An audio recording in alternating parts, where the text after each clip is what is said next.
Hello there, guys. It's Eileen, and I have for you today, Tuesday, the 2nd of June. Hallelujah. We are coming out of lockdown in the Netherlands very slowly, and I can tell. So I'm kind of maybe celebrating also with an altar change. This little white statue that I got given by a colleague a couple of years ago used to stand on here, but I have made this new, very old looking, very medieval looking mother statue instead. It's yew wood and it was burnt in the fireplace halfway through and then left outside in the rain and in all sorts of seasons for a couple of years even. And that has made the wood rather more easy to carve. And so I spent the last 2 days doing that. I'm going to go in a bit more so you can see more detail. She's actually, she's got these splits in the wood going across her face. Even his face isn't completely all there. I decided to just polish it as it was and just to let it be. To me, it feels now, if I look at it like this, that her head isn't sitting on her neck really the way it should be. In real life, that's not so easily visible. She looks fine to me, I think. And it's something that happens also. See, from this side, it looks fine. She's got a big head, big hands, and big eyes, which is what the originally French and I suppose Spanish Black Virgin statuettes are like. They're like this a lot of the time. So I'm really pleased. I put a lot of effort, as you can maybe see, into making her. Also, especially in her expression, I wanted her to be like capable of emotion, but at rest at this present point in her situation, and just basically sitting there. And she's actually rather shiny. It's not so easy to see with the camera like it is at the moment.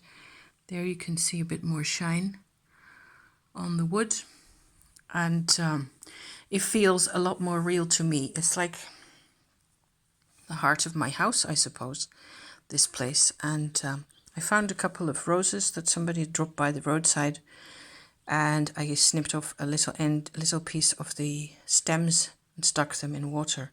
And they have been blooming here since 2 days, I think, looking really beautiful. And there's a couple of, little crystals and my old Lourdes keychain hanger that I found at a rather opportune moment in my life when I was really wanting a mother statue to have for myself. I found this little keychain thing, plastic, the most touristy plasticky type thing you can imagine. And a couple of crystal skulls and so on, and that's more or less my setup for the moment, and I like it a lot. I hope you like my setup. I hope you're doing okay where you are. So like I said, it's end of lockdown, kind of. We are having, the restaurants are going to open. They're actually open already with 1.5 meters, intended to be kept at all times between people. So social distancing still. But it feels outside like it's like I can tell. I can sort of feel how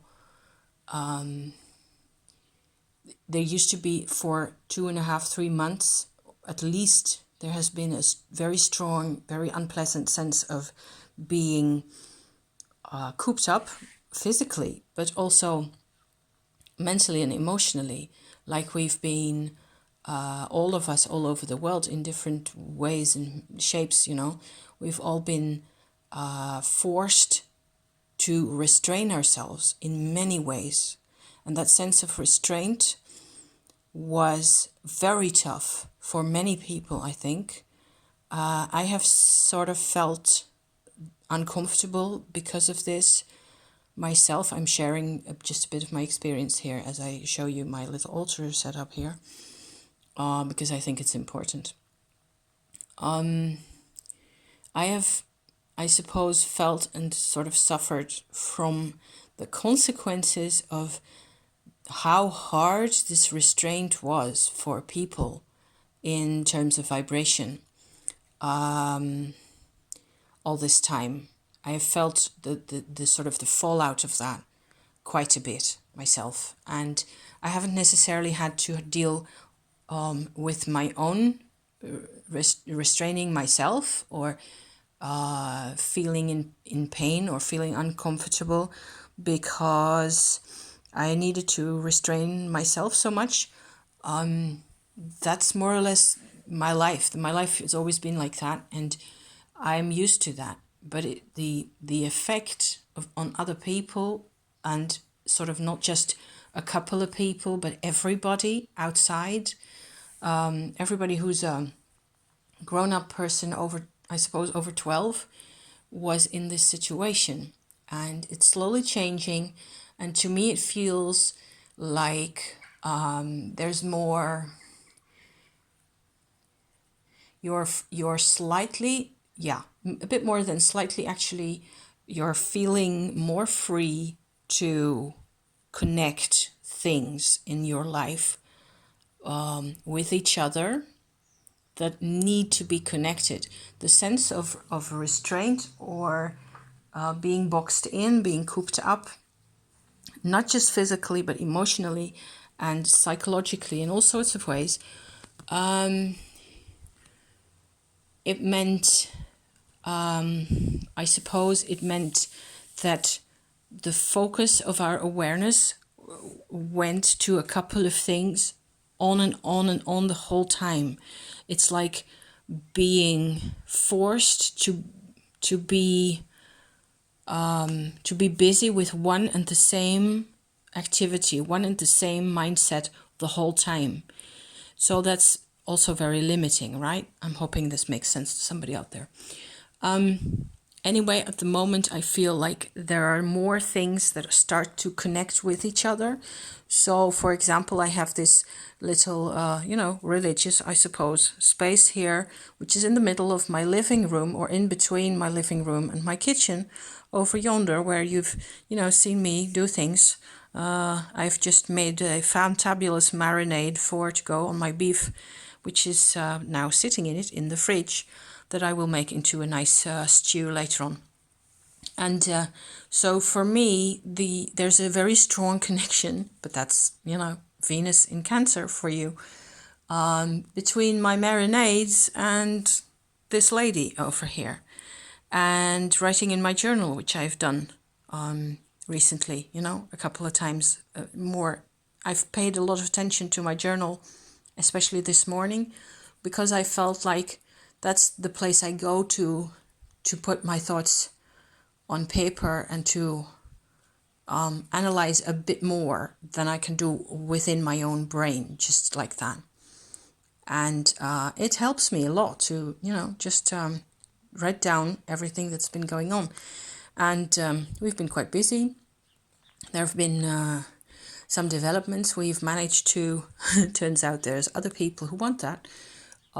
We've managed to hook up our old amplifier with its, what are those called? Music sound boxes, this box that the sound comes out of.